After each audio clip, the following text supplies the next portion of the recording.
Good morning, ladies. What a beautiful morning. Welcome to Take a Break.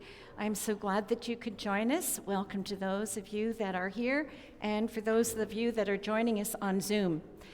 This morning we're going to be continuing in the book of Genesis, Genesis chapter 29 and Genesis chapter 30. And we are actually doing another love story. And the last time I taught, we did a love story. So I'm really blessed to be able to do this. And the story we're going to do this morning is quite different, though. It's called The Ultimate Love Triangle of the Bible, according to the National Geographic. So this is a love triangle. It's a complicated love story. And it's so similar to the other one that we often get them mixed up because both love stories take place in Genesis. The story of Rebecca and Isaac, and then the story of Jacob and Rachel and Leah. And for the longest time, I couldn't remember which was which and which came first and which came second. So what I decided to do was just say in my head, they are not in alphabetical order. The story of Rebecca comes first and the story of Rachel comes second. And just like any story, there's a beginning, there's a middle, and the end. So we're going to start at the beginning. And what exactly happens here?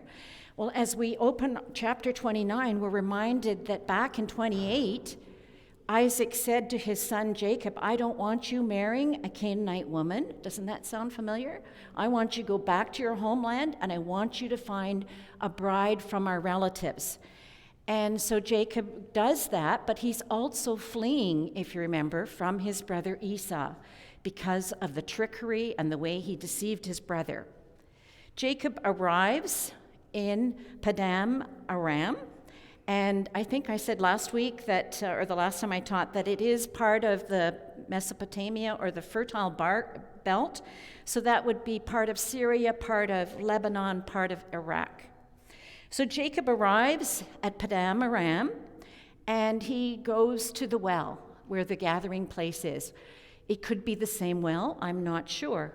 But he arrives at the well, and while he's there, he sees shepherds gathered around the well, and he starts a conversation with them. And he says right away, by any chance, do you happen to know who Laban is? And they said, oh, yes, we know Laban. And he's doing well. As a matter of fact, here comes his daughter, Rachel. And Jacob looks up and he sees Rachel, and he must have been smitten because it says that she was beautiful. So he goes over and he greets her with a brotherly kiss, and then he weeps. And perhaps he's weeping because he sees God at work, and perhaps he's saying in his mind, ooh, maybe this is my bride. And so Rachel takes Jacob and takes him home, and of course he meets the family.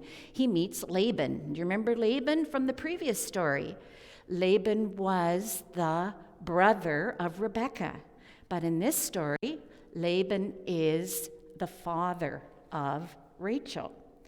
And when Laban is in the home, we know that he's a trickster, we know that he's greedy. We're going to see all kinds of devious things that he does. So there's Laban, and then Laban introduces his family, and of course there are two sisters. There's Rachel, and then there's Leah. And this is where I'm going to pick up the story, and I'm going to read it to you directly from God's Word. I think there's nothing more powerful than reading what's happening here.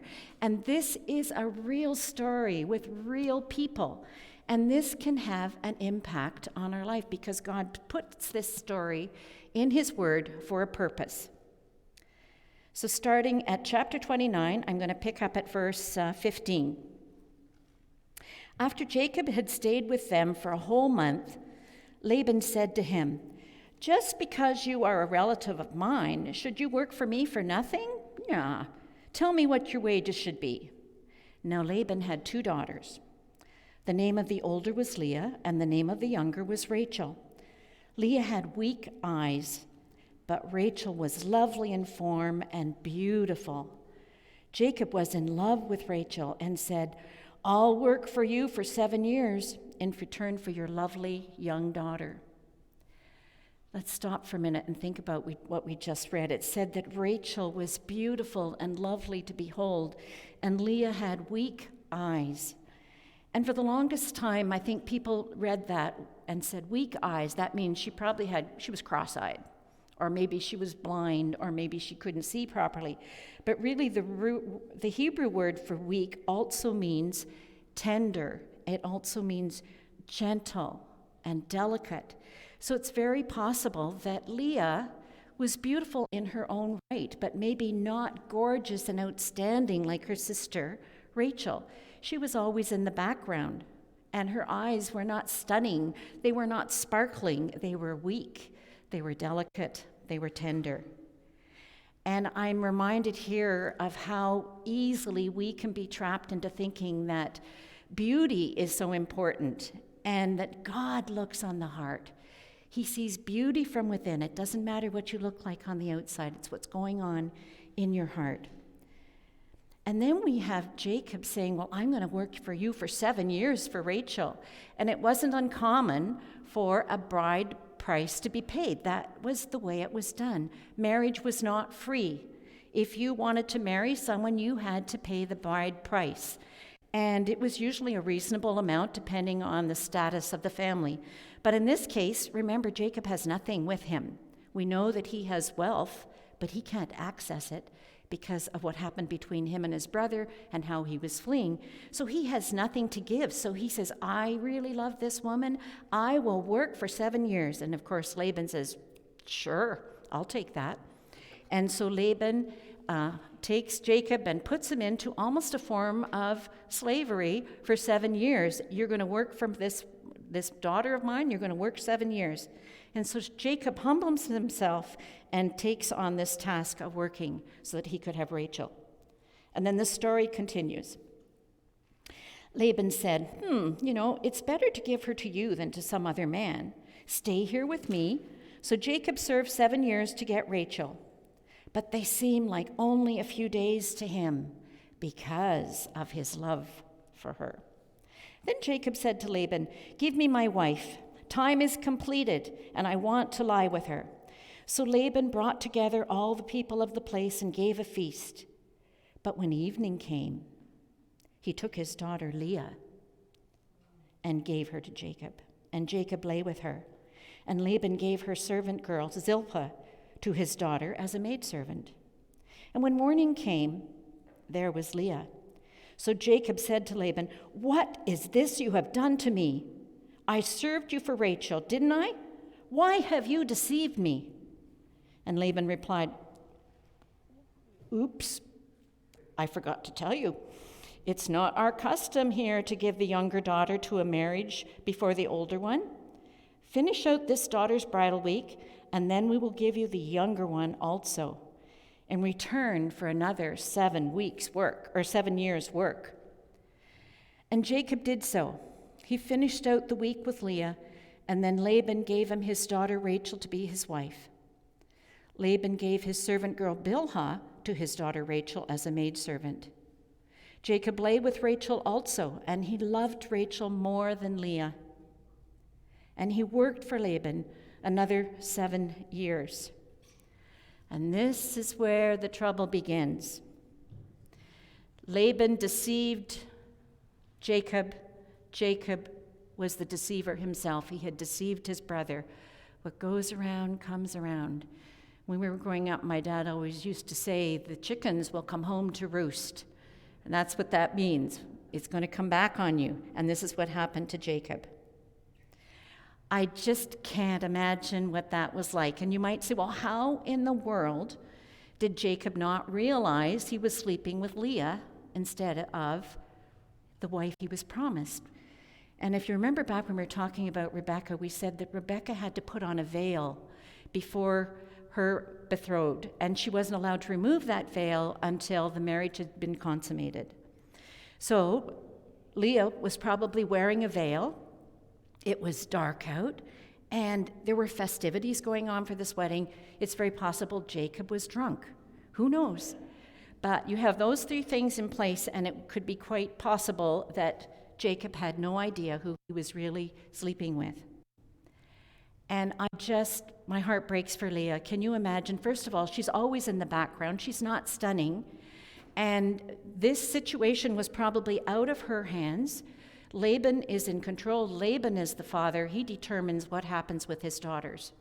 So Leah is put into this situation, and then she is rejected, not just by Laban and not just by Jacob, but by the whole community would know what's going on. And Jacob makes it very clear. What have you done? I don't want Leah, I want Rachel. And Leah is put into a position where she is unloved, she's rejected. What a horrible, horrible situation to be in. And my heart breaks for her. But you know what? God is in control. But you can't have a marriage of 3 people with 2 sisters involved without there being problems, and without there being a dissension and animosity and jealousy and rivalry. And that's exactly what happened in our story. And these problems escalated. Because what happens next, I'm going to call the battle of the babies, the middle part of this story. And it really is the battle of the babies, because the next part of this story, it's all about who had a baby and who didn't have a baby, who slept with who and who didn't. And believe me, I had quite a bit of struggle getting my head around all this, but I'm going to try to explain it to you in as simple way as possible. So what we're going to do, and I'm showing you this printout, and it's on your table. Hopefully it'll help you keep things straight. You'll notice on this chart, though, that I'll explain that later. They did have a daughter, and her name was Dinah, and she's not on this chart. Anyway, let's go on. We're going to talk about Leah's story first. And Leah's story starts with chapter 29, verses 1 to 35. And we're going to look at Leah for a minute. It says that when God saw that Leah was not loved, he opened her womb, and she became pregnant. And as you look at the names of her children, you can see that she was struggling. But she also kept her focus on the Lord. Because when the first child was born, she said, I'm going to name him Reuben, because that means the Lord has seen me. And then she had Simeon, and she said, the Lord heard me. And then she had Levi, and she said, Lord, please let Jacob be attached to me. Let him love me. And then finally, when she had Judah, she said, I praise the Lord. So you can see, in spite of this struggle, Leah kept her eyes on the Lord. And she wasn't perfect, and she didn't always get it right. But in this instant, she's asking God for help, and she's trying to let him be in control. Now we're going to flip over for a minute to Rachel's story, because Rachel handled things quite differently. As a matter of fact, she did 3 things to try to manipulate the way things were turning out. She was barren, and it says, when Rachel saw that she was not bearing Jacob any children, she became jealous of her sister. And she said to Jacob, give me children or I die. So the first thing she did is she went to Jacob, and she said, Jacob, you got to do something about this situation. I'm not having any children. And Jacob said, whoa, he became angry. And he said, am I in the place of God who has kept you from having children? Jacob understands it's not anyone that's in control here except God. So first of all, Jacob tries to set her straight, but Rachel is not turning her problem over to God. She's trying to get it to work through her own means. And then the second thing that Rachel does is she says, I have a servant, Bilhah. You take my servant, Bilhah. She can be the surrogate mother. You take Bilhah, you sleep with her. And Bilhah did this, and they had 2 children. They had a child named Dan, but notice what she called Dan. Dan's main name's God has vindicated me. Listen to my plea. It's all about Rachel and her relationship with Jacob. And then she had a second child, not her, but Bilhah, the surrogate mother. And so Rachel named this child Naphtali. And what does Naphtali mean? It means, I have had a great struggle with my sister, and I have won. Woo! What a mess. And then Rachel tries one more thing. But before we get to what the third thing is Rachel does, go back to Leah for a minute. Because Leah wasn't having any more children. And this is where she takes her eyes off God. And what she does is she goes to her servant, her maidservant, Zilpah, and she said, Zilpah, I want you to be the surrogate mother. I want you to go and sleep with Jacob, and the children you have will be my children. So this is what happens. Jacob sleeps with Zilpah, and they have Gad.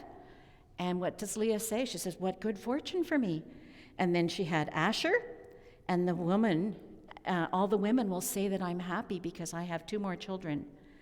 So you can see here that Leah has taken her eyes off God. Back to Rachel. Rachel does one more thing to manipulate God's plan.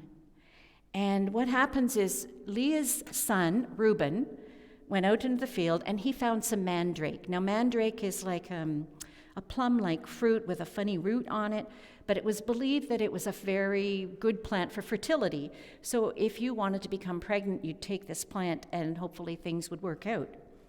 So Rachel sees Reuben coming with this mandrake, and she says, I want that mandrake, don't give it to Leah. And so Rachel goes to Leah and she says, I have an idea here. Listen, sister, this is what you can do. You can sleep with Jacob tonight. Obviously, Rachel had more control over Jacob than Leah did. There was some sort of thing going on there. And she said, you can sleep with your husband tonight if you give me the mandrake. And so they worked out this deal, but it backfired because you know what happened? Leah became pregnant with Jacob, and she had Issachar. God has rewarded me. And then she had Zebulun. God has rewarded me with a precious gift. And then she had Dinah, the only girl in the bunch. Back to Rachel, sorry. She did have a child.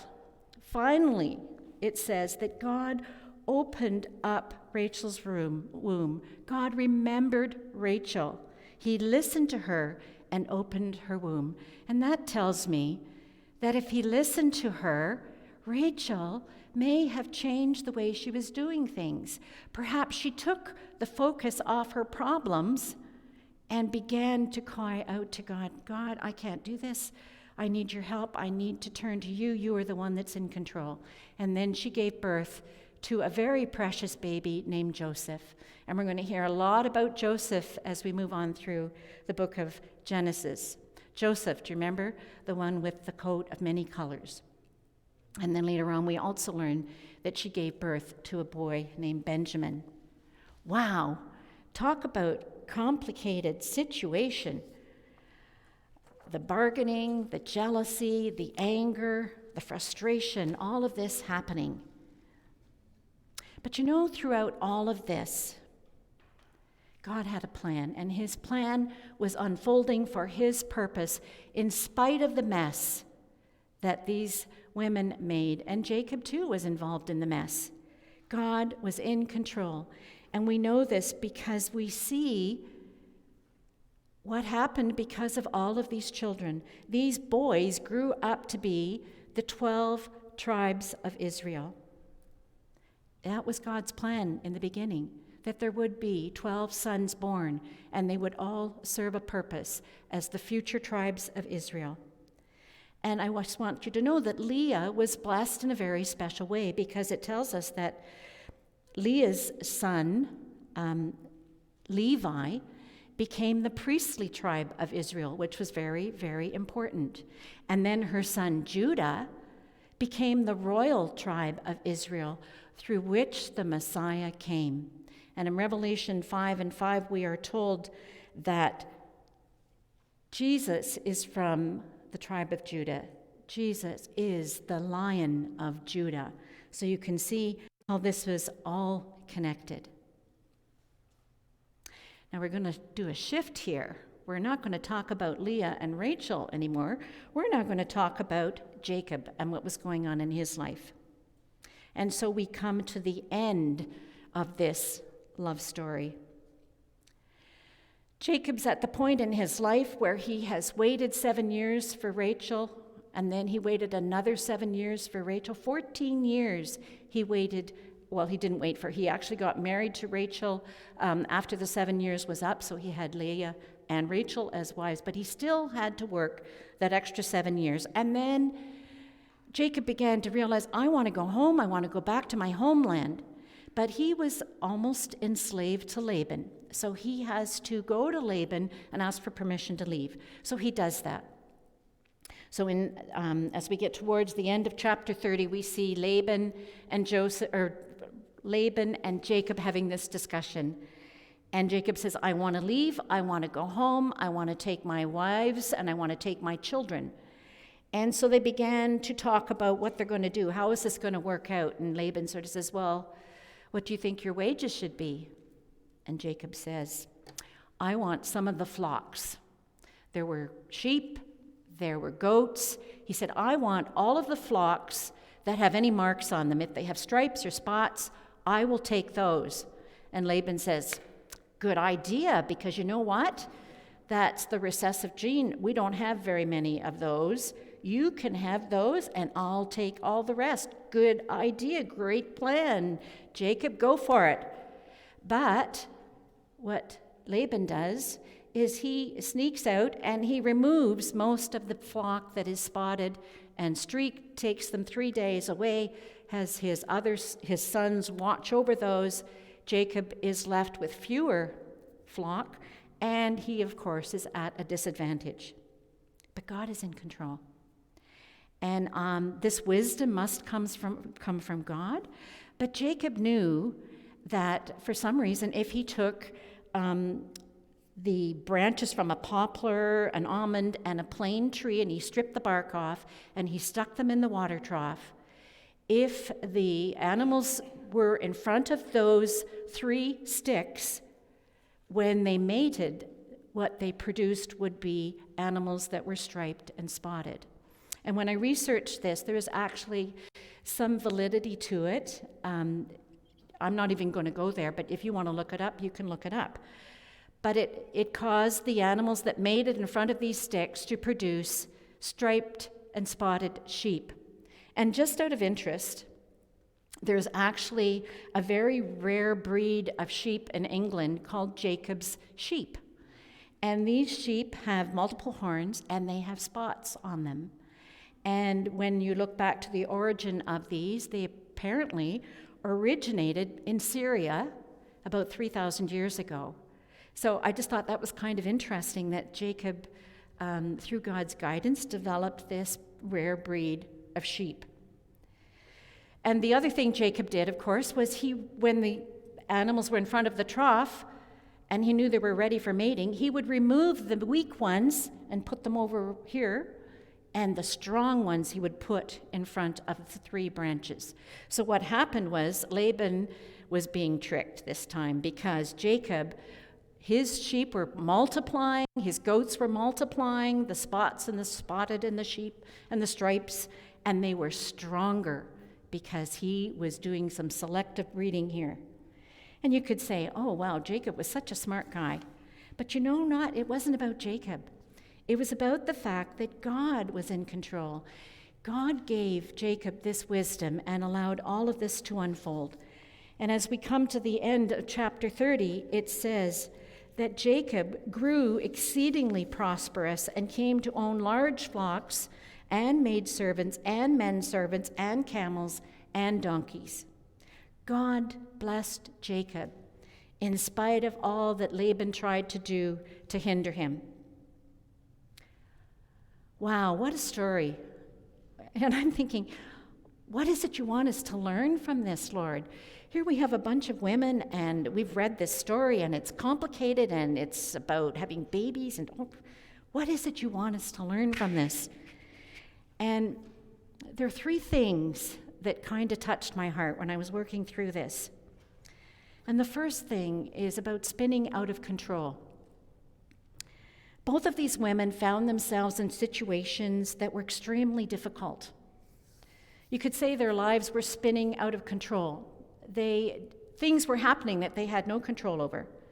And they were competing, they were developing bad relationships, They were being unkind to one another. They were being just so difficult with each other. And they could have had such a wonderful relationship with their sisters. They could have supported each other in such a difficult time.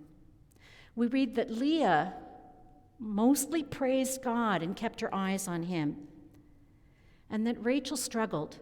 And aren't we like that? Don't we struggle when we're in a difficult situation? Do we keep our eyes on God?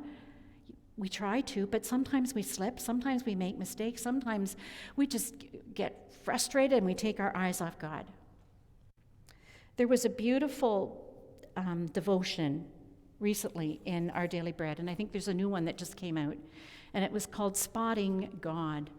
And it triggered an idea in my head because when I was a little girl with my siblings, there used to be a piano stool in our living room. And this piano stool, it was a stool and had a top. Do anybody know what I'm talking about? The piano stools with the things that turn? So we would lie on this piano stool, put our tummy down, and we'd put our arms out and our legs out. And then the other sibling would flick our legs and we'd spin around and around and around and around. So we could see how dizzy we got. And then you'd get up and you'd wobble. But what we discovered is that when you're spinning around, if you pick a spot on the wall and you focus on it every time you come around, then you didn't get quite so dizzy. And this is what we're talking about here. When we're spinning out of control, when we don't know what to do, we have to keep our eyes on God. And isn't that what our song said this morning? We will keep our eyes on you. And I couldn't help but think about the mess in the Ukraine. And their lives are spinning out of control. And what they need to do, every single one of them, is they need to turn to God and ask Him to protect them. They need to focus on Him. And I don't know how you get your eyes off a problem like that, but if you can focus on the Lord, you know that if He is in control, He is watching out for you. And there are two verses that I connected with this. And the first one is, "You will keep in perfect peace all who trust in you, all whose thoughts are fixed on you." And I think really this morning, that's so key in our lives as we have no control over some of our circumstances. And then the second verse, "Commit everything you do to the Lord. Trust in Him, and He will help you." And then the second thing that touched my heart, when we were doing the previous love story with Rebecca and Isaac, we talked about God's love. And we see in this story how Leah tried so hard. She wanted Jacob to love her the way he loved Rachel. But there was nothing she could do to earn Jacob's love. But that is so contrary to God, isn't it? We don't have to earn God's love. In the video we watched a few weeks ago, it said that there were 3 kinds of love. It said there's the if kind. If you do this, I will love you. If you succeed, I will love you. If you come up to my expectations, I will love you. And then there was the because kind of love. I love you because you are intelligent. I love you because you are beautiful. I love you because you have money. And then there's the third kind of love, the in spite of kind. I love you in spite of your failure. I love you in spite of your past, and I love you in spite of your weakness and your faults. That's God's kind of love for you. God loves you no matter what. For God so loved the world that He gave His only Son for you. And then the third thing that touched my heart is waiting. And I don't know about you, but I wait for things in my life. Jacob waited 7 years before he could be married to Rachel. Rachel waited to have children. Leah waited to be loved. And then Jacob waited to go home. We are all people in waiting, and you've probably noticed that. We wait in line. We wait when we're put on hold on the phone, and lately you can wait up to an hour to get through to what you need to get through to. You wait for that Amazon delivery in anticipation. You wait for the traffic to get moving and try not to cut in and out and honk your horn. You wait for life to happen the way you wanted it to happen. And lately I find that I am not just waiting for things to happen in my life, but I'm waiting for things to happen in my children's life. And that is hard. It is exhausting when you are waiting with the wrong attitude and when you're not putting your trust in God. It is exhausting. It's draining emotionally. It's draining physically. We need to learn to wait by leaning upon God. Sometimes it's really hard to wait for things in our life. I think it's even harder to wait for God to unfold His plan for us. They that wait upon the Lord will renew their strength. They will rise up like eagles on eagle's wings. They will walk, they will run, they will faint, but they will not be weary. And that's what we need to do, is put our trust in God. And we need to wait patiently for Him, whatever it is He's doing in our life. And sometimes that just takes patience, but sometimes it also takes a lot of courage to trust God for what's happening. I'm going to share a song with you now, and the song is He Knows My Name. And I picked this song because of all the names that were happening in this story, and also because it says not only does He know our name, but He knows every tear that falls. He knows what's going on in your life. He knows what your struggles are. He knows every person in the Ukraine, and He sees them. He knows when they cry out to Him, and He brings comfort. He brings peace to their hearts. He knows your name.